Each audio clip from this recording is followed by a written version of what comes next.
Blog Talk Radio, the world's largest online radio network. Yo, what's up, y'all? Welcome back to another awesome episode of Underground Wellness Radio, brought to you by undergroundwellness.com. My special guest today is the Fat Burning Man himself. It's such a catchy name, Fat Burning Man. You can learn more about him at fatburningman.com. Got my main man, Abel James, on the show. He wrote a really cool ebook called The Wild Diet, which I kicked back and read yesterday. It was fabulous. You guys certainly need to go check that out. Of course, if you guys want to call in during the show, the number is 347-237-5608,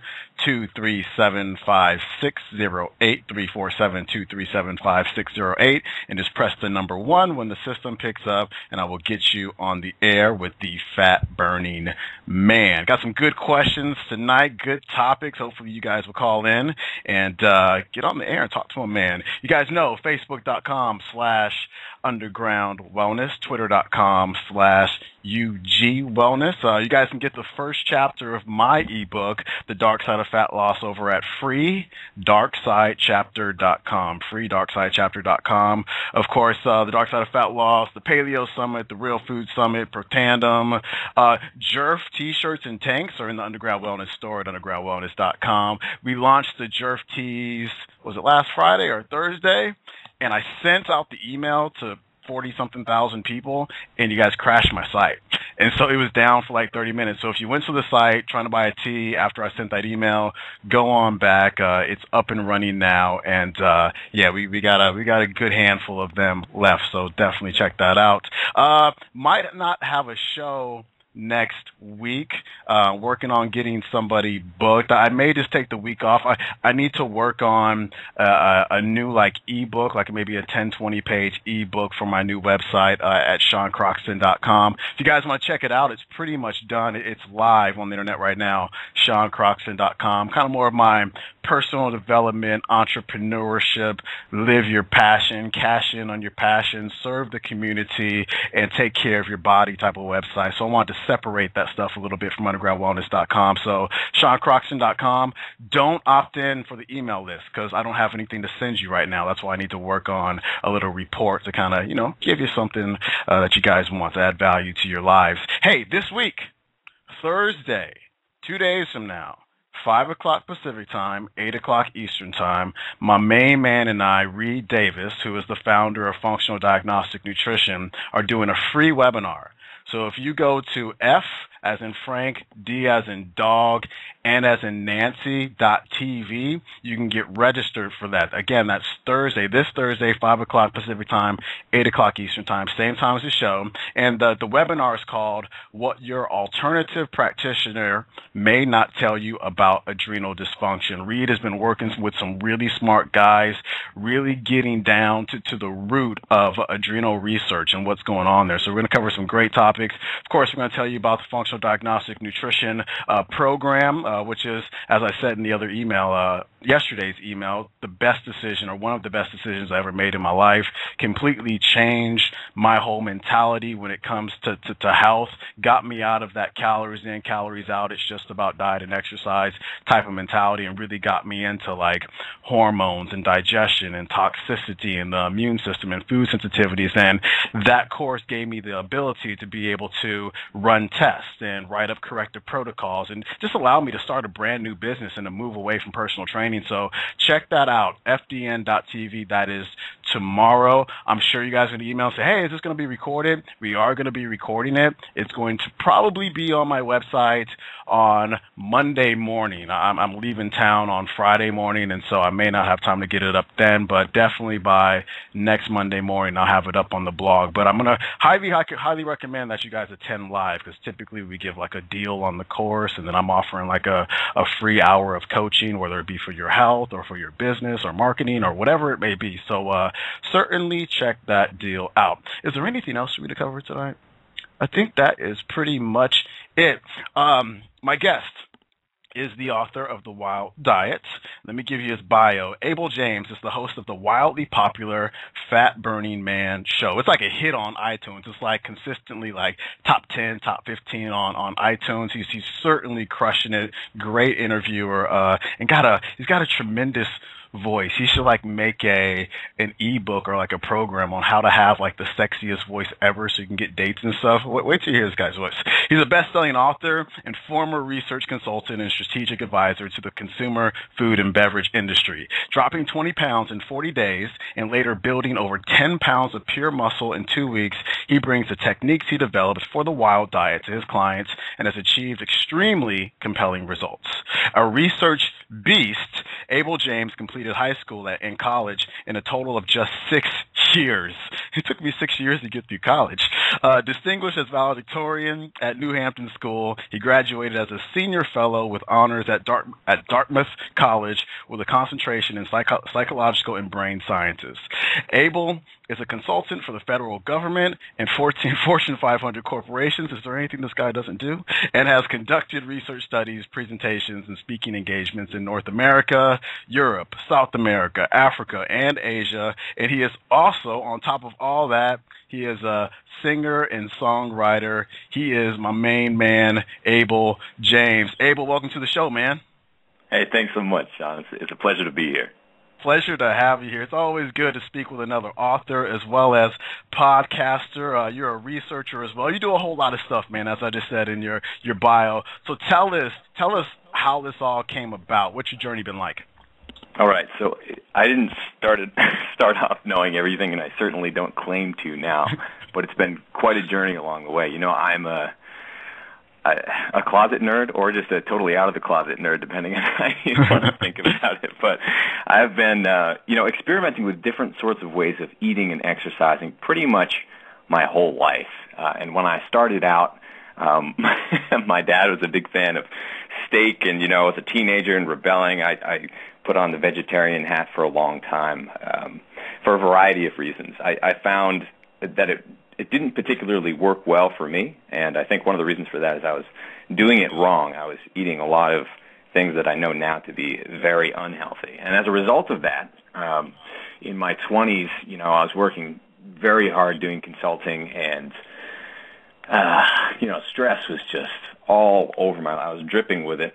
Mm-hmm. And at the end of all that, I came home one night on a Friday night, and I had just moved to Austin, Texas from Washington, D.C., and everything that I had, including my apartment and anything in it, was up in a wall of 30-foot flames. So I lost everything. And wow. When that happened, I was just fighting to sort my whole life out, and I realized that the one thing that I could control, while everything else seemed to be out of control, was my health and my own body. So I really dug in deep to the research then, got into old bodybuilding textbooks and all around the fringe, and dabbled in scientific journals and all that. And what I came up with was not at all what conventional wisdom seems to tell everyone. It's very much upside down, huh? The recommendations? Oh, it's bonkers. Especially having, I was on the low-fat wagon for a long time, and now I'm just spooning butter into my mouth, literally. Because I know it's good for me. It's crazy.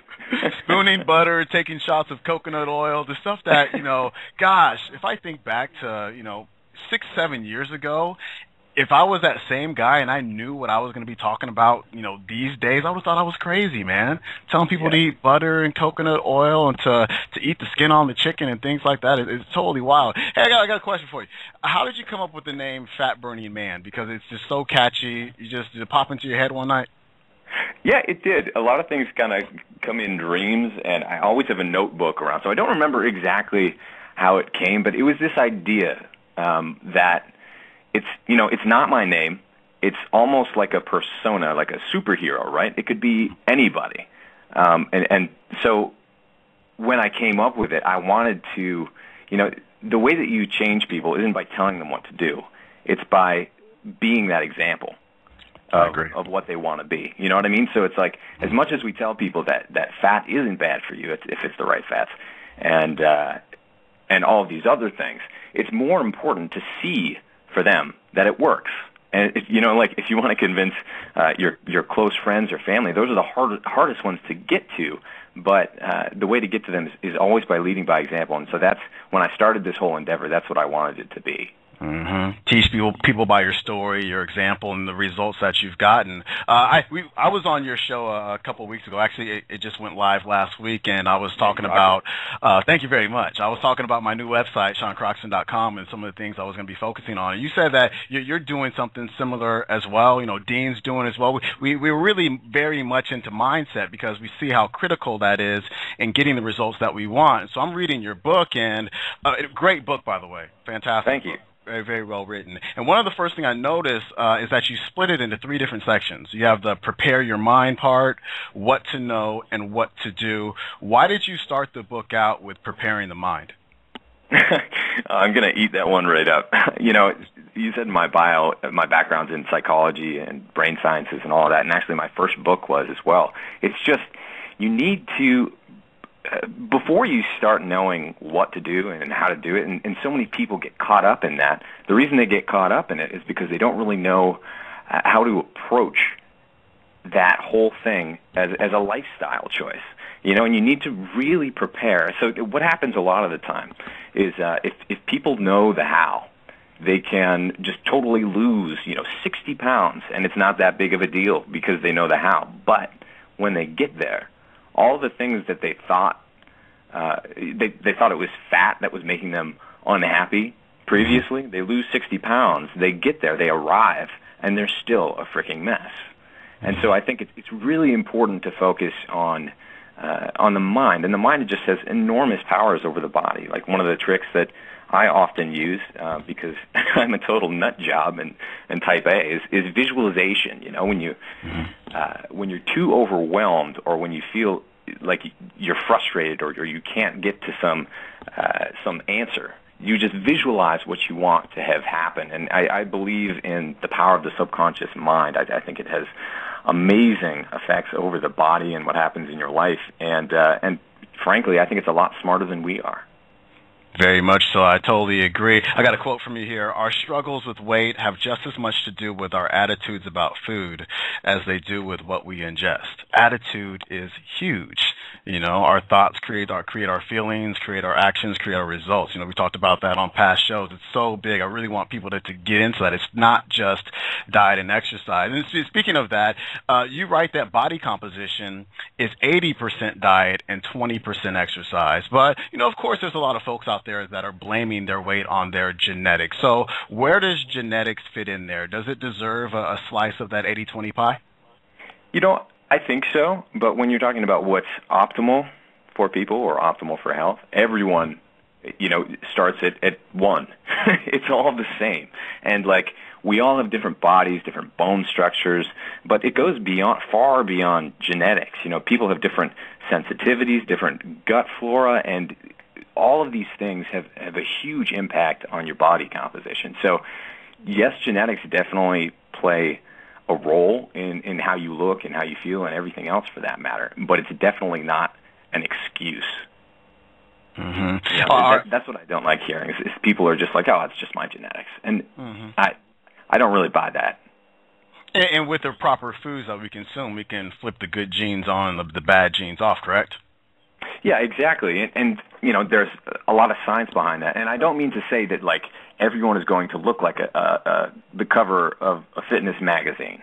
Because, to be honest, the people on that magazine don't look like that either. And that's another really important thing to know is that our idea of what is a normal body these days is tainted by decades of hardcore dieting, diuretics, drugs, Photoshop now, and it's just what we think is beautiful or is healthy is completely out of whack with reality. So some people, there are different body types, and some people are just naturally skinny. Other people are naturally bigger boned, and some people are in the middle. Everyone can achieve a healthy and also, I think, a beautiful normal. Mm-hmm. Photoshop can work wonders for people. You know what I mean? Yeah, that's true. These celebrities really don't look like that. You know what I mean? No, I mean, there are so many layers of why they don't look like that, too. You know, I've talked with a lot of models and coached some, and it's like when you meet them in person, they're carrying another 10, 15 pounds, and on the side of their frame, that's pretty significant compared to when they tone down for their shoots. And a lot of them do take drugs and they wear tons of makeup, and then on top of that, it's photoshopped. So it's not even to mention cosmetic surgery and that sort of thing. So it's just like, take a deep breath and try to be like a real healthy person. Mm-hmm. The last thing I ever want to be is like a celebrity, you know what I mean? Because there's such an expectation out there when you look a particular way in the magazines, but then in real life, like you said, you're 10, 15, 20 pounds heavier. That expectation you can't live up to. So when your fans meet you, it's almost kind of like a letdown when they meet you, like, yo, he's not as hot as he was in the magazine. You know what I mean? And that's got to be hard for people to deal with. And yeah, like I said, I'd never want to be a celebrity ever in my life. Your diet philosophy, your nutrition philosophy is very similar to mine. I mean, you seem like a just eat real food type of dude, and so your book is called The Wild Diet. And is that at fatburningman.com? It is, yeah. Okay, so everybody go to fatburningman.com and get your hands on the Wild Diet. So what would you say, Abel, is the core premise of the Wild Diet? What's it all about? So it's We once had access to an immense variety of seasonal foods from small and local sources, and now the system that we have is access to very few varieties of very few foods from this enormous system that it shuttles food from thousands of miles from where we live, and it's just totally out of whack with everything that we stand for. And a lot of people know that you and I are very active in the ancestral health and paleo communities. What the Wild Diet is very close to that. It's a just eat real food approach where you're prioritizing plants and animals that would thrive in their natural environments. So it's really important to eat food, both plants and animals, that were healthy way down the line, and that the things that they ate were healthy. So as a rule, turkeys and chickens that have breasts so large that they literally can't stand, they're out, for a variety of reasons. So it's, as an example, right now, some of the folks who listen to my show know that I'm up in New Hampshire. I usually live in Austin, Texas. Up in New Hampshire, where I grew up, middle of nowhere, teeny little town on 60 acres of land. And when I come back here, we literally eat the weeds. Milkweed, we eat wild cranberries, blueberries, and tons of stuff grows here, and it's so different than what you find in the supermarket. And I think the closer that you can get to what would naturally be there, the better off our bodies are, because they know how to eat that. They know how to digest that and turn it into things that are valuable for our bodies and improve our health. When we encounter these Franken foods that come in boxes, your body the reason they're not healthy is because your body doesn't know what to do with them. Yeah, I like what you were saying there about wild foods, and what was it, milkweed you said? Yeah. Yeah, milkweed and the wild raspberries or whatever it was that you said earlier. I was hanging out with my friend Holly Drake, who's really into wild foods, and we went over to Lake Murray, which is in San Diego, and we literally just went out there and picked wild foods. She was like, this is like nature's supermarket. There's all these foods out here that people can actually eat, and we took them all home. It was like, burdock and horse claw or something. I can't remember that. She's going to be so mad at me that I can't remember. But there's so much food around, and she was telling me about how she was watching on one of the news channels. There was some great disaster somewhere. I want to say it was like a tsunami or something, or an earthquake. And, the news report was about these people who didn't have any food. And if you looked behind them, there was nothing but wild food growing, but they just didn't know. You know what I'm saying? Wow. Yeah, that's something that I want to spend more of my time actually looking into, because it just sounds like so fun, and at the same time it's free. As a matter of fact, one of our Real Food Summit bonus presenters, Linda Runyon, she lived on wild foods for 13 years of her life. So cool. That's awesome. Crazy. Yeah, she didn't buy anything. She just lived off wild foods. So when people say that, good food is too expensive, it's actually outside, ready for you to pick. You know what I'm saying? So, yeah, I like that you brought that out. I love that concept of the Wild Diet. So you're talking about what like meat, poultry, fish, fruits, vegetables, nuts and seeds. What about like grains and dairy? Where do you stand on those two? Because everybody seems to have a different opinion. Yeah, they do, and I think some people can handle it all right, and other people cannot. Usually, if people are jacked up, they have a hard time with things like dairy and grains. But this is this comes into another thing around like my approach in the wild diet is, our grandmothers knew what made us fat, and they knew how to prepare grains. They knew that they needed to be soaked and sprouted, and we seem to have lost that along the way. So it makes sense to kind of approach all of this by learning this knowledge that that seems to be lost, and kind of incorporating all of those things into your lifestyle and your habits. Mm-hmm. So you're talking about getting back to eating real food like our grandmothers and our great-grandfathers and whatnot ate. I want you to tell us a really cool story that came up in your book about your blood pressure and the foods that you're eating and how you changed it and what happened with your results. You recall that story? Yes, I do. So this is one of the examples when I went into the doctor's office, and I think this happens to a lot of people because there aren't many who are on board, unfortunately, yet with the Eat Real Food approach. I walked in, and this was before I was, convinced and started incorporating these things like eating lots of fat and taking the grains away into my diet. And I had high blood pressure. After being a vegetarian for a while, I was super high on carbs. I've always been a runner, a jogger, and sometimes sprinting, did track and all that. But in spite of that, every time I went into the doctor's office, my blood pressure would be higher. I'd be a little more puffy. I'd be carrying weight that it just inexplicably was there. And what they would tell me to do is eat less fat, eat more carbs, and run more. And so I kept doing that for a long time. And it was getting to be the point where every time I got in, it was worse. They wanted to put me on all sorts of drugs. Then I radically changed, right? Started making all of these eating decisions that were based upon the research that I did, which was that conventional wisdom and most of the things that your doctor tell you is completely back asswards. So I did that. My blood pressure went down to like an athlete's range. It's like super healthy. It's been there ever since. And I think that a lot of people are afraid to kind of make that leap. They go into their doctor and don't really understand the fact that many doctors, not all of them out there, but many of them aren't really trained in nutrition. Mm-hmm. I was talking to the Caveman doc. He was on my show a while back. I know he was on your show too. He's a great dude. And he has this thing. He's just like, you go into the gym, and why is it that bodybuilders know more about nutrition than your doctor? Seriously. It's crazy. Yeah, that's real. It's scary. I was working with a family member of mine who's had diabetes for a long time, and A1C was through the roof, and I put her on a real food diet, and she was losing weight. Her mood was better. Her A1C came way down. Went to the doctor. Doctor's like, "Oh, your scores are so much better. What have you been doing?" She's like, "Well, I've been eating steak and whole eggs and chicken with the skin on it and all this stuff." And he was like, "No, you're killing yourself."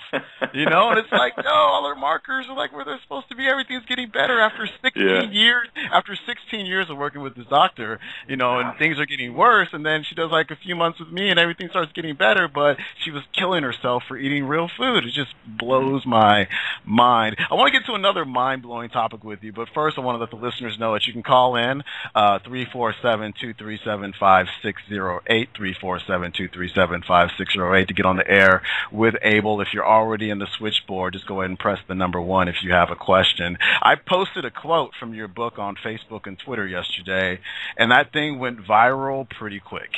And I want you to comment. I want you to comment on this. It goes like this. Think you're better off eating foods with natural flavor? Chew on this. Secretions from the anal glands of beavers produce a bitter, smelly, orange-brown substance known as castoreum that is used extensively in vanilla and raspberry flavoring. It's legally labeled as natural flavoring. Talk about that a little bit for me. Yum, beaver butts, right? It's like every time I find all of these little things. And every time it just floors me, and you can laugh about it because it's so absurd. And it would be even more funny if it weren't scary. If if the anal secretions of beaver are in your vitamin water, I mean, what worse things are in there? It's just like something that can open your eyes to how. This is a sad state of affairs, Sean. You know, when you're when drinking, we're eating and drinking beaver blood. Yeah, you're drinking ass. You know what I mean? I'm not trying to drink ass or eat it, but continue. I'm sorry. So I mean, that's originally when I was writing it, I didn't have that funny example in there. I just had artificial flavor from, and it started as a blog post actually, from McDonald's in a strawberry milkshake. It's like 30 ingredients that you can't pronounce just in the strawberry flavoring part, and that's an artificial flavor. But when you look at actually how they were made and what's contained in these artificial and natural flavors, it's all pretty gnarly stuff, and it's not good for your body. Your body has no idea what to do with it. You can't even pronounce this stuff, and there are all these stories of going off the New Jersey Turnpike, which is where a lot of these chemical factories are, the flavoring industry, which is worth billions, and no one really seems to know that. And you can go in and just like smell a hamburger in a test tube. And you can smell all these very specific things coming out of a test tube, and that's an issue. You're tricking your mind when you eat this stuff. You're tricking your body, and it's going to screw you up. I was actually just going over Nora Gagauz's book, Primal Body, Primal Mind, which is wonderful. Really an awesome read and very informative. And I think it was actually in the foreword that they talk about the idea of a super stimulus. So when you drink a Coke or something really sugary or that has tons of flavor in it, your body is so overwhelmed by this super stimulus that you'd never encounter in nature that it doesn't process the downfall. The sugar crash and all of the icky feelings that you get after are covered up to an extent because you're still feeling all these ridiculous highs from the sugar and all the other crap that they put in there, all the artificial flavors. It's nuts. I remember reading about that maybe 10 years ago in Eric Schlosser's book, Fast Food Nation. I was just totally just blown away by that, all the different chemicals that they use to make something taste like strawberry. Like, there's not really strawberry in your strawberry shake if you're at a fast food restaurant. Absolutely not. It's just chemicals. And they're protected by the FDA. They're protected by the FDA due to trade secret laws, I believe it is. So if it ever says natural flavors, artificial flavors, that's a whole list of ingredients that you don't get to know about because of these trade secret laws. I think a lot of people need to know about that. You also suggested playing a little game with your food labels. And, of course, I always recommend, hey, if you're food that you're eating has like a nutrition facts on it, it might not be the best thing for you, for the most part. There are some exceptions, but you say pick up a box of diet ice cream and compare the weight on the front of the package to the total weight of all the servings listed in the nutrition facts. If it doesn't add up, you've just found the hidden chemicals, additives, sweeteners, emulsifiers, and other goodies. It's not uncommon for some processed foods to have up to 50% of their weight completely unaccounted for. Comment on that one. It's a disaster, Sean. It really is. First of all, if people are already converted, I just say stay away from everything with a label on it anyway. You're just going to be better off. And that's not realistic for most people, and I understand that. So one of the ways that I try to convince them along the way is just like start adding these things up. And when they don't add up, it just doesn't make sense. So yeah, they can hide so much on the nutrition facts and even on the ingredients, like we were just saying with the natural and artificial flavorings. So I just suggest to people that they completely ignore the nutrition facts and just look at the ingredients. And if it has anything that's in there that you don't like or you don't know about, then I would say put it back. It's just not worth it. And yeah, that's one of the games that you can play. And it's crazy because even the caloric value of a lot of these foods is completely inaccurate. They'll underreport it, or another thing that I read in the book is that if something isn't technically food and it doesn't have caloric value because it's not technically food, it doesn't count toward the calories on the label, but it can have a huge effect over what happens to your hormones, your gut, and all your inflammation, your sensitivities. There's no free lunch when it comes to baked food. Yeah, and that's a topic you cover in your book. You may get a little bit into hormones, if I remember correctly, but you definitely covered digestion, talked about probiotics and gut function. So talked about gluten intolerance, I believe, as well. So audience, definitely check out The Wild Diet. You're the fat burning man, so let's talk a little bit of fat loss. You say in your book that dairy stalls fat loss in many individuals. How so? All right. So when you have dairy, and this is some dairy is better than other dairy, so I just want to make sure that's clear. The typical dairy that you encounter in the U.S. market anyway is not good for you. I'm just going to go out and say that. Now, what dairy is designed to do is grow baby animals, right? And so it's great for growth. So if you want to bulk up, I mean, a lot of bodybuilders, some of them still do this. They have the GAD diet, which is a gallon of milk a day. I wouldn't recommend that for anyone.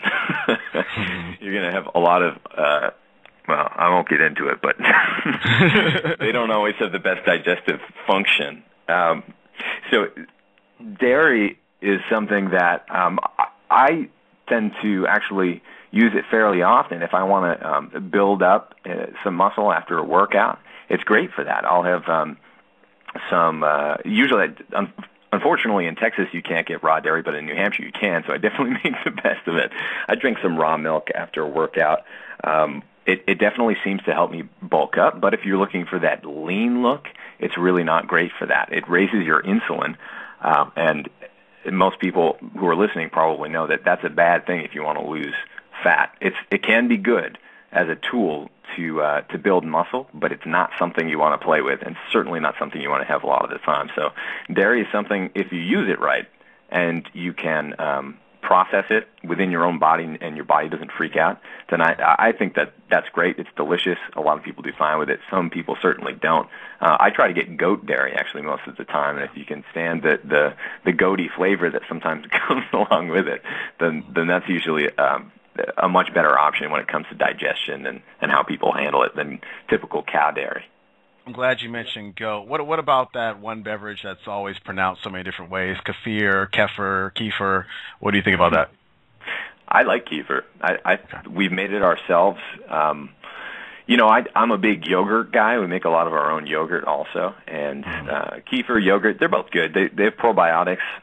But if you get them off the shelf, they're talking about all these probiotics and why they're good for you. You look at the label, and if there is one thing that you want to look on the label for, it's the sugar, and it's like this dinky little 6 to 8 ounce package, and it's like it's good for you. There's a picture of a lean belly on the front, and it's like this will help your digestion, and it's like 45 grams of sugar.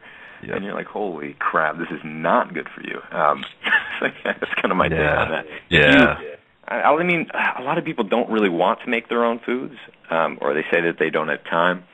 But taking yogurt or taking milk and turning it into yogurt takes a few minutes, and then you just let it sit there. It's kind of like a crock pot, And I very much encourage people to take a step back, stop going to the grocery store, go to the farmer's market, or try to get, some people are doing milk delivery again, which I think is fantastic. So if you can get that, just try to do it yourself. That way you don't risk getting all of the junk that most of these food manufacturers put in it, not because it's good for you, but because it'll last longer on the shelf or make your brain think that it tastes better. I got about 4 or 5 more questions left for Abel. If you guys want to call in, 347-237-5608, 2375. What is it? 347-237-5608. Or if you're already in the switchboard, just go ahead and press 1. There's a ton of people on the switchboard right now. We just got some shy folks in the switchboard, but somebody will break the ice at some point here. Let's see. What is my next question for you? Hey, another thing that you recommend. You say that if grass-fed meat, because a lot of people, they freak out. They go, well, grass-fed meat is more expensive. I'm not sure if I'm going to be able to do this, but they also don't want to consume the non-grass-fed meat. One of your recommendations is if grass-fed meat is out of the budget, then purchase low-fat cuts of meat. Why is that? So a lot of the toxins are stored in fat, in humans and in foods that we eat, animals that we eat. That's where you're going to find a lot of the gnarliest stuff that you definitely don't want in your body. So if you really can't find, good quality meat, then it's better to find kind of like the muscle meats. You don't want to eat the organ meats from unhealthy animals, even though organ meats are typically a lot better for you, just because that's where all of these toxins are stacking up and all these hormones that you don't want. Yeah, I also suggest that you avoid typical conventional dairy for the same reason, because a lot of that is stored in the fat, and it's no good. But I say that in my book, but what I actually say to people is that, like, I don't really tolerate their excuse that they can't get it for cheap. We just drove out. We got $150 worth of grass-fed meat, of beef primarily, and bacon and a bunch of other things, but mostly meat, beef, and it was 50 pounds. So it was like $3 a pound for all this stuff, and that's averaging in the steaks. Wow. That's in New Hampshire. I know that we can do a similar thing down in Texas, and if you can't do it where you live, then you can order it. At least in America, I know you can order from some great spots that'll ship it to you, and it won't totally break the bank. I mean, conventional beef is a lot of that is expensive too. And the thing is, when you start switching out from like the muscle meats, which aren't that healthy anyway, and you start going for like the fattier cuts or like a big chuck roast of grass-fed stuff, that's going to be cheaper than the steaks that you would eat from conventional sources. So I suggest that people get a little bit more creative with eating organ meats and fattier cuts. They're delicious. I just had beef heart tonight. It was awesome. You know what I have in my freezer right now, and I'm just like, I'm going, what the heck am I going to do with this? I thought I'd order it just for the heck of it from U.S. Wellness Meats. I got beef tongue. Oh yeah. I just made that the other night. Well, how'd you make yours?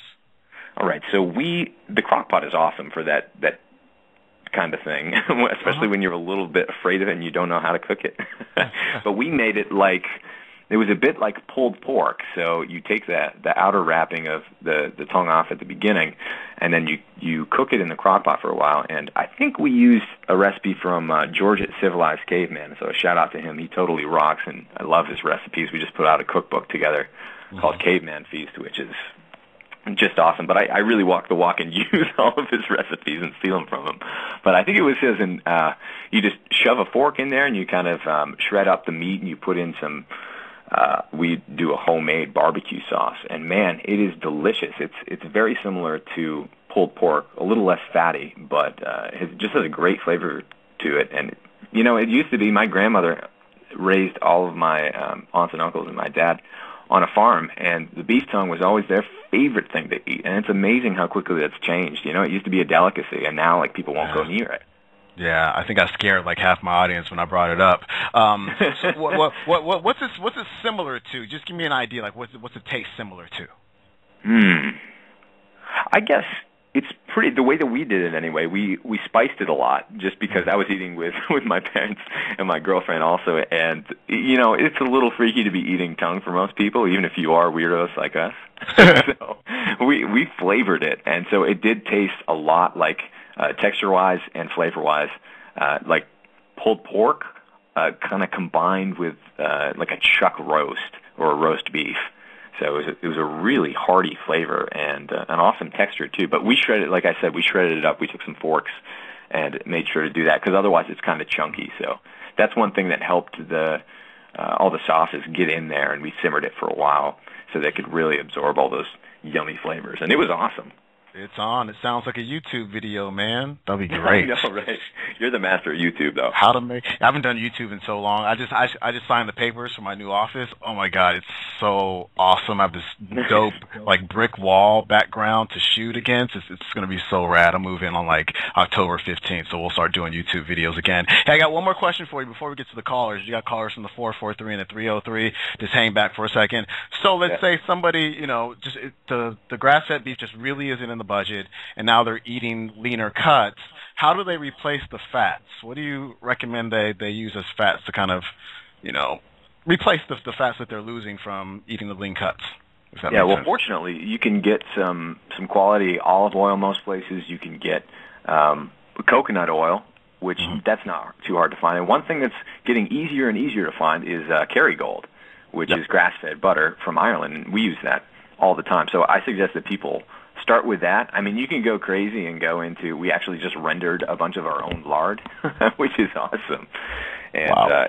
And tastes great. But I mean, you don't have to go that far. Although it is super cheap, and I would definitely recommend it if you're into that sort of thing. But I mean, you don't have to get crazy. You can just do some grass-fed butter, and I don't really know many people who don't like the taste of it. I know some people who can't really tolerate it that well. So if that's the case, then go for some ghee or definitely coconut oil. Those are the ones that I definitely always have around. That Kerrygold, I can eat it by the slice. This is really good. Yeah. It's awesome. Let's go to the 443 if my switchboard will work. I hate when it does this. Caller from the 443, what's your name, where you calling from, and what is your question? I'm Justin. I'm calling from Baltimore, Maryland. What's up, Justin? How's it going tonight? Man, it's going good. It's been a long time. But I guess my first question would be if the Fat Burner Man recommended that we start with the detox, would that include eliminating certain foods, or how would you jump into a wild eats diet? And then the second was on his website he had the Lean Body program. I was wondering if that was related to the Gaspari Lean Body, or if that's something totally different.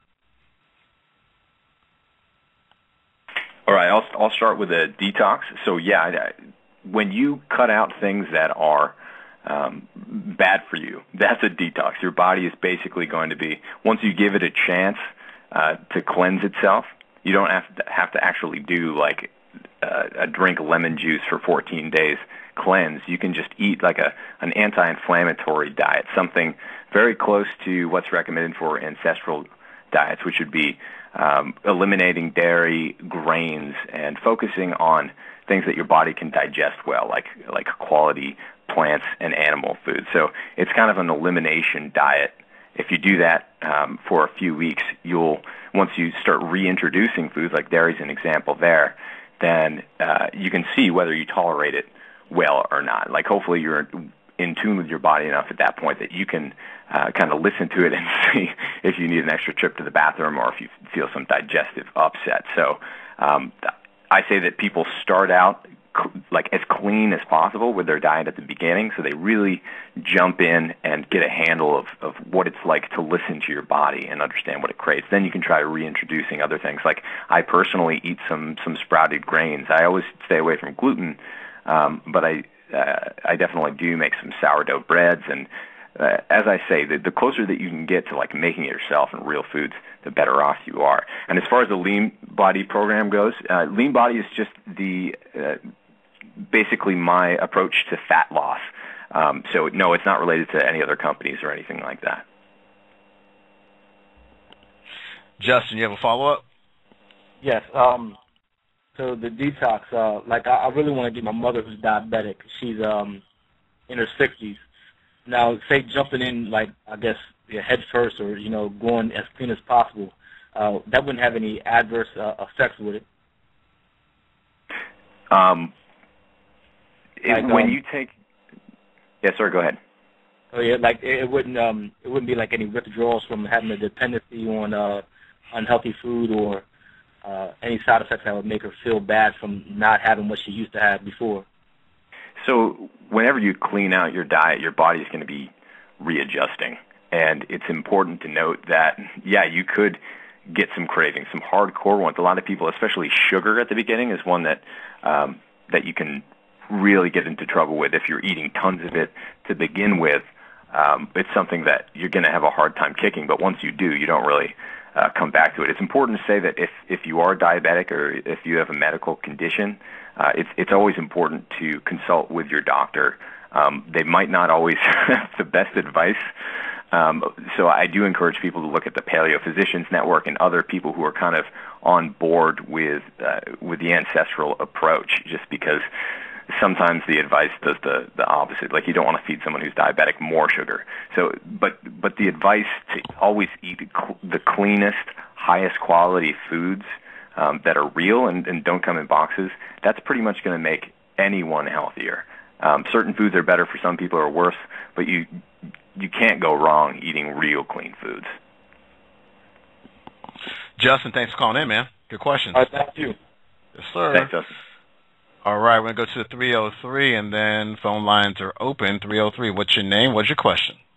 Hi, my name is Jill, and I have been eating really real food and healthy food for a while, no industrial carbs.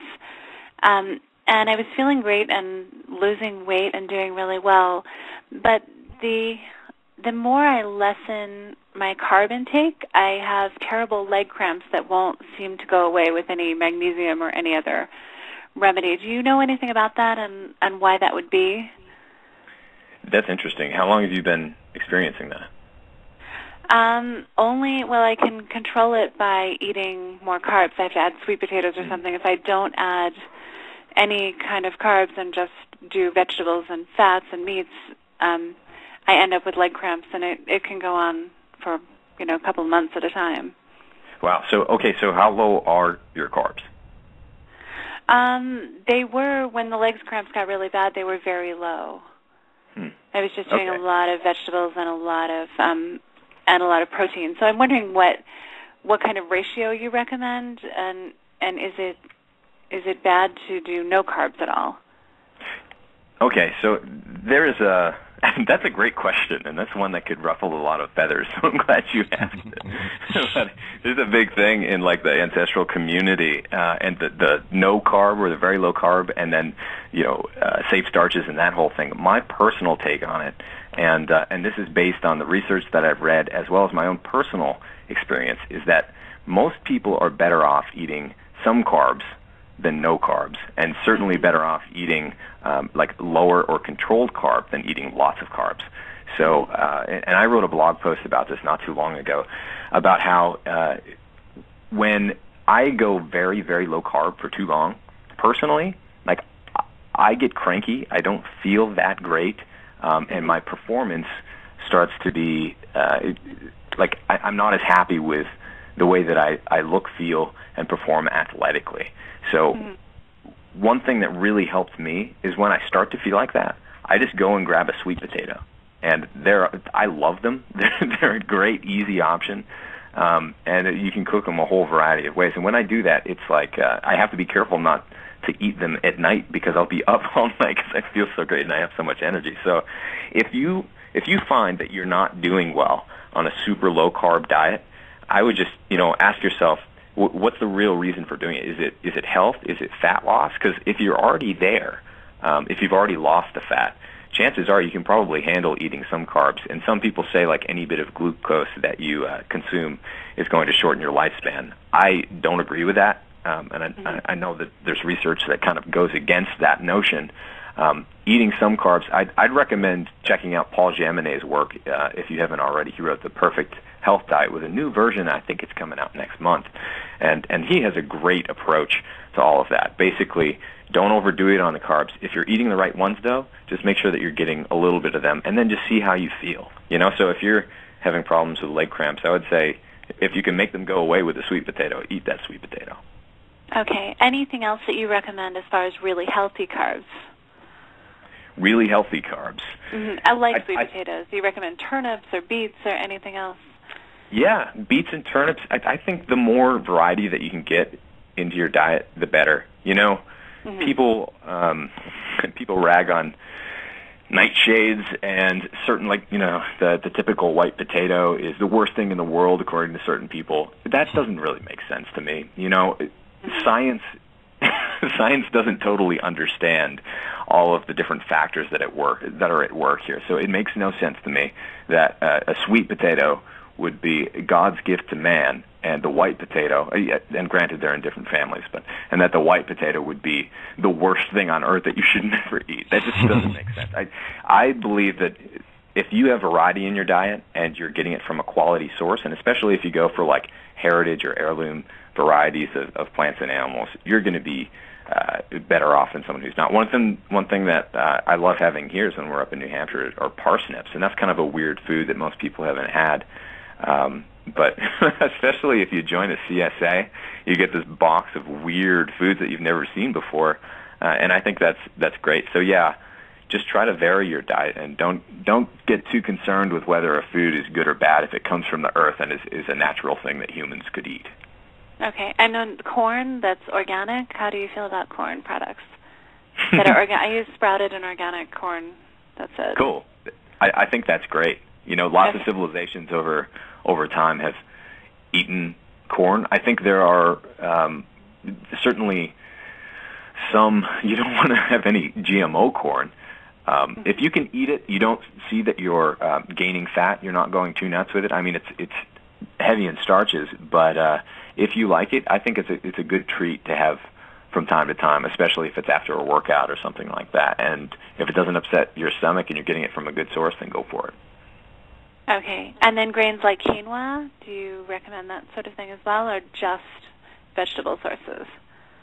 Yeah, I think quinoa can be fine. That's kind of a pseudo grain. Here's my thing. If you eat it and it doesn't do something bad for you, then you're probably okay. And people have been safely eating things like quinoa for a long time. And I know a lot of people are going to be pissed at me in the paleo space for saying things like this, but I do believe that you can get away with eating certain foods. It doesn't necessarily mean, though, that like when you eat quinoa that it's great for you. It just means that it's a carb source that might not be all that damaging, and who knows, it might even have some good stuff in there for you. But, yeah, if you're keeping, I wouldn't add it in on purpose, really, but if you're trying to kind of reach a good target carb amount of carbs that makes you feel great, then that's a decent option to get you there. Okay. Jill. Thank you very much. Thank you. Have a good night. You're welcome. Right, we got 517-864-954. It only takes that one person. As soon as that one person calls in, it just goes nuts. Let's go to the 517. What's your name? What's your question? Hi, I'm Claire from Traverse City. Hey, Claire. What's your question? I hope you can help me out. I have been on like a paleo diet for almost a year now, and it's been great for my body. But the more that I'm on it, the worse my TMJ pain is. And I've been grinding my teeth more. Could there be any link to that, or what would you recommend for that? That's really interesting. I have heard of that in a few instances, and it certainly could be related, but I'm not a medical doctor and can't really give any advice on conditions. Right. When did you say it started happening to you? Well, I've had like TMJ problems since I was about 16 when I got my wisdom teeth out. So it's been about 8 years now. And it wasn't so bad. It never was like such a problem. It would only happen like when I was having tests and things, like stress, but it seems to be a bigger problem now. And I don't know if it could be with my diet. I don't know. Right. So I think a lot of things certainly could be related to diet. When you first switched over to paleo, you said it was about a year ago. Did you find that it got worse or better? It had gotten worse about halfway in the year when I started noticing it more. Yeah. Well, what I would do is check out. I'm sure that this has come up in the paleo community. I would do a quick search around and see if, Mark Sisson or Rob Wolf or maybe one of the doctors in the space has written about it. And if that doesn't work, then try to check out some of the ancestral doctors and see what they have to say about it. All right, cool.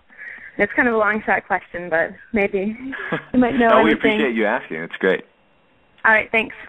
Thanks, Claire. You got it. Bye. Bye. All right, we're going to the 864. What's your name? Where you calling from? 864? Hey, Sean. Can you hear me? I can hear you now. Who is this? Hey, Sean. This is Ryan Lutz in Spartanburg, South Carolina. Ryan Lutz. Long time no speak. What's happening, man? I'm just on a little break, so I'm starting to brush up on the paleo lifestyle. Not brush up, I should say. I'm starting to delve in and try to understand what this whole paleo thing is. Word, I dig it. Are you done with school? Are you in chiropractic school? No, I've got less than a year to go. Fantastic, man. Keep at it. What's your question? My question is, actually I've got two questions, and y'all kind of hit on one, talking about TMJ issues and talking about nightshade vegetables. So two different callers and he kind of addressed what my question would be, but I've had issues with tight muscle strains in my quads and the extensors of my arms. And I just wondered if that resonates, that strikes any chords with you guys as to what might be going on nutritionally. And these happen after working out. After working out? Yes. Interesting. Okay, so are your carbs low, or have you gone super low carb and then high carb or anything like that? Well, I've just recently started adding carbs back into my diet probably 2 months ago. How's that going for you? Yeah, I think it's helping. I've bulked up a little bit, so yeah. I can't say it's going bad. I might have added too much carbs. I'm not really sure. I know that with me personally, when I go too low carb, I definitely get some cramping, and I start to lose mass, which is kind of strange. But when you add carbs back in there, a lot of times you can recover a lot more quickly than if you don't have enough. It's a tricky ratio. One of the things that happens when people switch to paleo is they're like, oh, wow, no carbs is great. You know, they start losing all this fat at the beginning, and then they start doing these crazy CrossFit workouts or something else like that, and then their glycogen runs out, and then you just bonk. You hit the wall, and you feel like crap, and you're like, what happened to my life? I don't feel like doing this anymore. So it's really a tricky ratio to get to, but I would say try to see what's happening with the carbs and make sure that you're eating enough of them at the right time. So if you go for a hardcore workout, usually I have a little bit beforehand and a larger amount after the workout, and that helps me recover a lot better. I was running marathons both ways on like the conventional sugary diet with the goop packs and stuff like that, as well as on the more paleo, starchy carbs approach. And you really, man, if your body isn't used to burning just fat and you go no carbs, you're somewhere in between, you've run out, it's pretty rough stuff that happens to your muscles. You can definitely get some cramping, and you don't recover that quickly. So keep trying that. If you're not gaining fat and you're eating carbs and you're feeling better, then I would say go for it. Okay. And another question for you guys. What would be the top 5, so say paleo starches that you would add in after the workout, before the workout, and what are the top 5 or most common foods that you're consuming on a paleo diet, say daily or weekly? That's interesting. Maybe I'll start with that, and Sean can fill out some of the others. I'll start with the foods that we're consuming a lot of. I eat eggs pretty much every day, and that would freak a lot of doctors out. But I love eggs. I think that they go pretty well with bacon. I don't think there are many people who would argue with that. Coconut oil is another great source for, if I do have, just for the people out there who don't know, I have low carb days and I have high carb or higher carb days. And on the low ones, I try to bump up the ketones by eating quite a bit of coconut oil. That seems to do pretty well for me. This may or may not be paleo, but grass-fed butter is another big one. And you'll probably notice that a lot of these are fats. And I encourage people to try a high-fat diet, so not being afraid of it. And Sean and I talked about these things a little bit earlier. And as far as the carbs go, sweet potato is my number one, I would say. White potatoes, especially if you get the varieties that are a little bit older, rarer, harder to find, you get them from farmers markets and things like that. They're not all that bad either. I certainly eat them myself. And I like carrots. So I think I did 3 and 3. Maybe I stuck a 4th in there. But what do you think, Sean? Well, getting to the first question, I'm a huge fan of steak. Have you ever had those steaks from U.S. Wellness Meats, so like the Delmonico steaks or something like that? They are really good. I eat those pretty frequently. I like crab. I go to Whole Foods and I get the crab clusters, the king crab clusters, pretty frequently. They're quite tasty themselves. I'm a duck guy. I like eggs as well. And as my audience knows, I probably talk about it every couple of weeks, I'm a huge fan of the Vitamix. I don't like vegetables. I've never liked vegetables. You know, I'm the health guy, nutrition guy who doesn't like vegetables, but I put them in that Vitamix, you know, my kale, my cucumber, some mint maybe with a little bit of pear, some celery. Oh, banging. Just banging green drink. I love that. And you know, those are my go-to meals right there. In terms of the carbohydrates, I'm in complete agreement with you and your list. Right on. Brian, does that answer your question? Pretty cheap right now. Lobster's cheap right now, really? Up here it is. Yeah, it's crazy. I guess they had a glut of them, so we're eating those at least once a week. Yo, is there a bacon shortage right now? I think I saw it on my Twitter today. What? Have you heard about that? Because my last several times going to Whole Foods, they haven't had bacon, and I was like wondering what's going on. And then I was glancing my Twitter thing today, my tweet deck, and there was like a couple things about a bacon shortage. So I was just, man. That would suck. Better stock up before people figure that out. Yeah, that was like big time. Yeah. Hey, Ryan, man, good to hear your voice. Sean, I appreciate it. Yes, sir. We're going to do a couple more calls, and then I'll let Abel go. We'll go 954 and 512. Don't forget that Abel's website is fatburningman.com, and his podcast is pretty darn rad. And check it out. 954, what's your name? Where you calling from? Hey, Sean, it's Darren in Florida. How you doing, man? Darren McDuffie. What's happening? I'm good. Yeah, man. It's Darren McDuffie. Had a question for Abel. Abel, just wondering how much is weight contributed to the mind? I know you're a big guy on mindset. How much is weight contributed in the mind, and how much could that be contributed to metabolic damage? So, for instance, if someone has been on a diet and they have lost some weight on a diet before, but now that they're trying to do it the right way by resetting hormones and such, now there seems to be a stall in the process. So I'm wondering if it's more of a mind thing than anything else, or it's more, if it could be more on the metabolic damage side, since this person has been overweight for probably most of their life.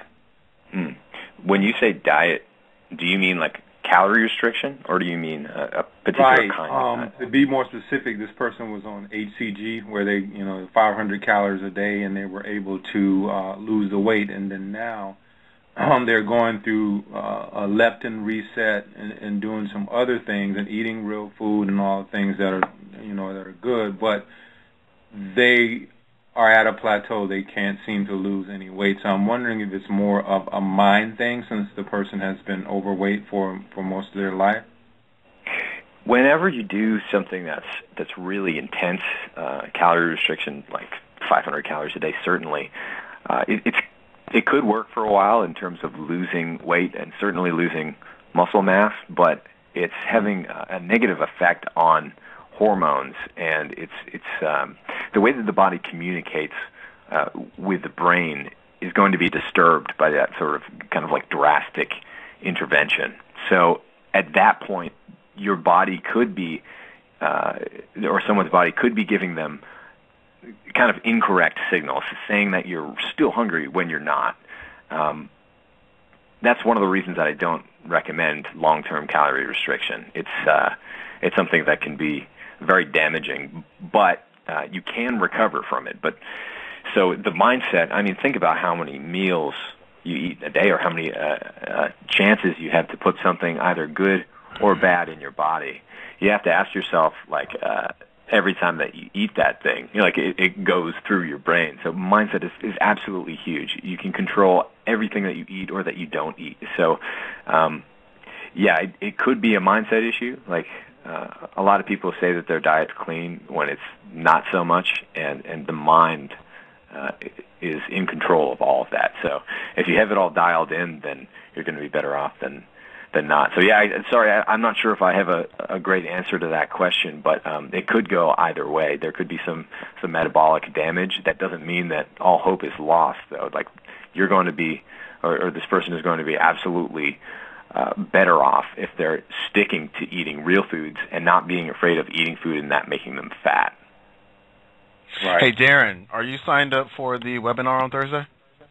Actually, I haven't signed up. I'm going to go ahead and sign up because I'm really interested in talking to you guys about the, just reading you talk about the adrenal fatigue as well. Mm-hmm. So, I will be signing up to just take a gander at that.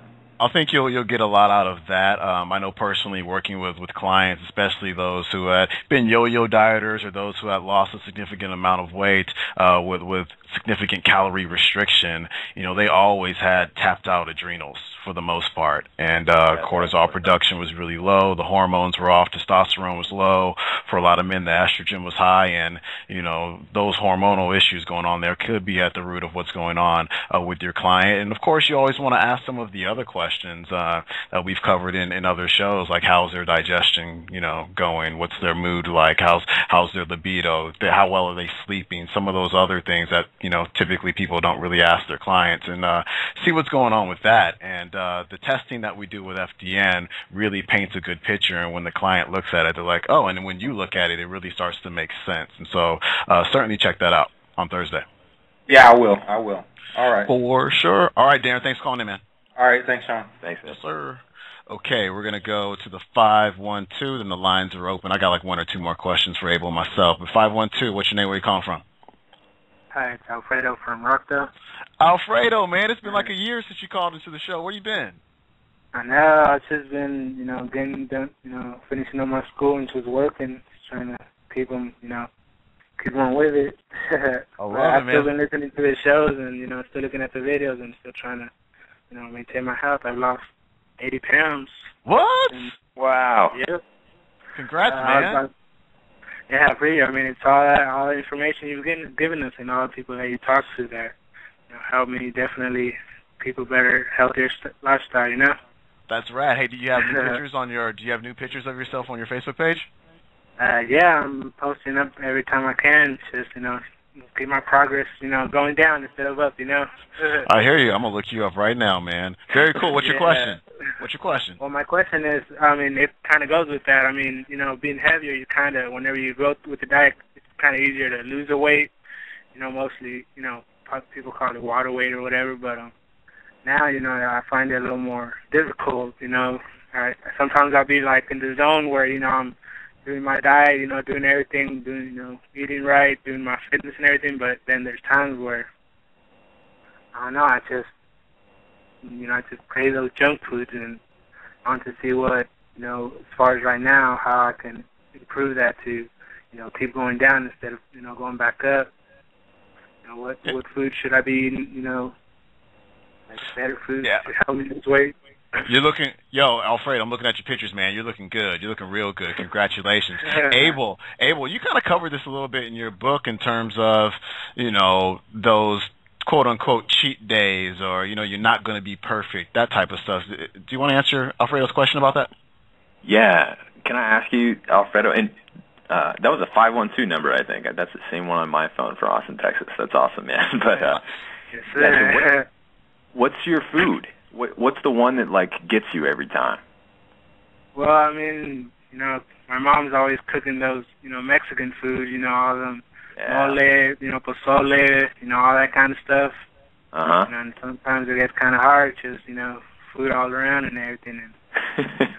And that's the hardest, man. When that food, you smell it in the kitchen, it comes up, and it's like trickling into every room in the house, and it smells so good.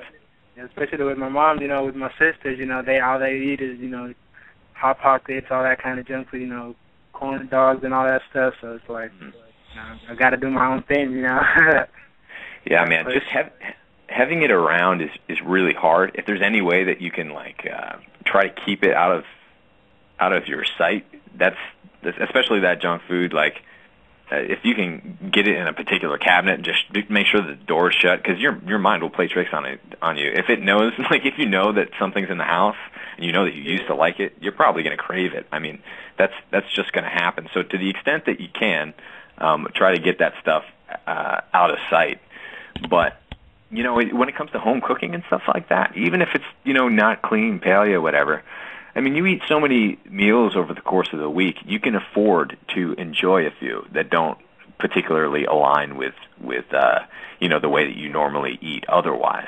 That's why, and I used to call them cheat meals, but now I call them eat anything you want meals, just because cheat has this, kind of guilty association along with it. But if you eat something like that, and it's a home-cooked meal, it smelled great, and you were kind of planning on it maybe, then go for it.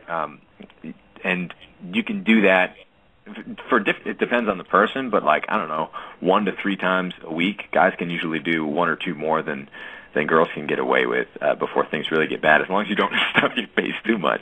But try to, if it comes in a box, like your mind's playing tricks on you, don't eat it. Even if you crave it, just like don't eat it. And if you, same thing with fast food, I would say, just like do everything you can to stay away from that stuff, because basically that's like hijacking your whole system, and you think that it's way better than it actually is. But with home cooking and stuff like that, I would, just eat it, man, and enjoy every second of it. Just make sure it's not every day. Well, I mean, I've been able to keep, stay eating like, fajitas, just regular, seasoned chicken and all that stuff, beef, bacon, eggs and all that. But I mean, and the thing is, like, how many meals a day should you eat? Like, the last question you answered, like, sometimes you go into starving mode where you really don't eat as much as you should, or if you do, like, how do you control that? How do you control how many meals you eat a day? Is that what you said? Yeah, like, just make sure, you eat what, fill up good, and just not having to, have those cravings, Yeah. Well, I'm going to come back to this, but for me, personally, like carbs, especially bad carbs, like the quick digesting ones, and corn's a big one, that leads to cravings. Sugar leads to cravings.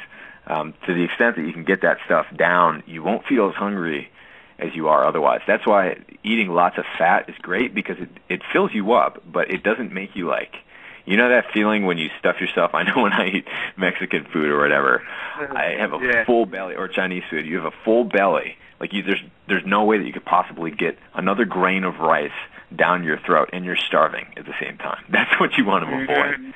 So like certain things, even at those meals, at those home cooked meals, for example, like you said, steak, like have a little bit more steak, a little less tortilla, or like skip the tortilla altogether. Like skip the chips and all that stuff. Like when you even if it is a less healthy meal, you can still kind of like go for the stuff that's going to be more filling and less likely to kind of hijack your system and make you hungry. And those, like I said, they're going to be kind of like the simple carbs that are going to make you hungry all day. So try to eat plenty of fat. I think, like Sean was saying with a Vitamix, a great option in the morning is just having like a big old green smoothie. Or if you don't really like that, then have some bacon and eggs. And there are tons of other things that you can eat all over the internet and tons of cookbooks. I mean, there's always going to be something. Just stay away from the cereal and try to fill up on fat and protein, not carbs. Hey, Alfredo, congratulations on your weight loss, man. You're doing really well. Appreciate you calling in. I appreciate it. Thank you. All right. Have a good night. Man. Let's do one last phone call, then we'll go ahead and close out. Let's go to the 705. What's your name? What's your question? Hey, Sean. How's it going? This is Stefan from Ontario, Canada. Nice. Thanks for calling in, Stefan. What's your question? Hey, Abel. One thing that I wanted to ask you, one thing that I noticed with myself, even if it comes from an organic source, if I eat meat, I find that it does depend on the quantity. But one thing that happens with me when I eat meat is I get a really foul odor. Like, I'll smell really bad. And, like, that's a concern to me, not just because of just that, but because I also don't wear deodorant. Like, I try to, normally I smell fine. Like, you won't be able to smell it on me. But if I go and I eat something like a big steak or a big chicken, whatever it may be, I'll get that odor, and it's like, maybe I should stay away from this. So I just wanted your thoughts on that. That's interesting. It's a great question, and it's awesome that you're paying that much attention to what you're eating and the effects that it's having on your body. And the cool thing is, when you take out a lot of these toxins and other industrialized junk, you really don't need these personal care products to like cover up your disgusting smell anymore. So it could be, like proteins will sometimes have that effect depending on the quantity, like you said, that you're having. So if you like have a huge steak or something like that, like your body can't process all that much protein all at once. So one thing that might help is eating a little bit. Like, you don't want to avoid protein. You definitely want to make sure that you're getting enough of it. But overeating it could also have some of those effects. So if you kind of like spread it out over the course of the day, or even eat less of it, or get it from a less kind of like protein heavy source, then you might be better off in that case. Okay. All right. So give that a shot. Yeah, you got it. All right. All right. And I love what both of you are doing. So great job and keep it up. Thank you very much, Stephen. Cool. Appreciate it. Take it easy. Hey, I just got word. I just checked my email while you guys were talking. Just got word from Twitter that in the next couple of days, it's not going to be UG Wellness on Twitter anymore. It's going to be Sean Croxton. So if you guys in the future want to link up with me on Twitter, it's going to be at Sean Croxton. That's cool. I've been waiting for that to happen. Steve, my last question for you. You're a podcaster, man, just like myself. I got to ask you, I know this is the hardest question ever because, people have asked me this as well, but if people go over to your podcast on iTunes, what are those maybe top 3 or 4 that they should listen to first? Oh, man, that's hard. It depends on where they're at. The entry one for most people is usually Wheat Belly with Dr. Davis because he's got that Casey Kasem voice. He's entertaining, and it's like beginner friendly for the most part. So I know a lot of people like that one. That was my parents' favorite as well. Obviously, the Sean Croxton one is fantastic. Probably the best of all time. Compliment or anything, but I did have fun. It was a good time. A lot of people like the ones with George Bryant, which I've done 2 of them so far. And we talk about paleo things. We also talk about just good things to do with your time and your money. One of the things, he tells a quick story, and I'm going to ruin it right now by telling you, but about how he was in a small coffee shop, and he basically went up to the person who was checking people out and said, take my credit card. I'm paying for the next 10 people who come through. Just say that the person left. And so he just sits there watching their faces and just smiles and how he's changed their day. So that's a cool one that I did recently. And then I have a bunch of fun ones coming up. So, I mean, they're all fun. They're all similar. It's just a conversation like yours is, man. A conversation with 2 people who are like really passionate about talking about health and life in general and trying to help other people transition as much as they can or keep living this lifestyle. Gotcha. So your website is fatburningman.com. You got any other websites out there?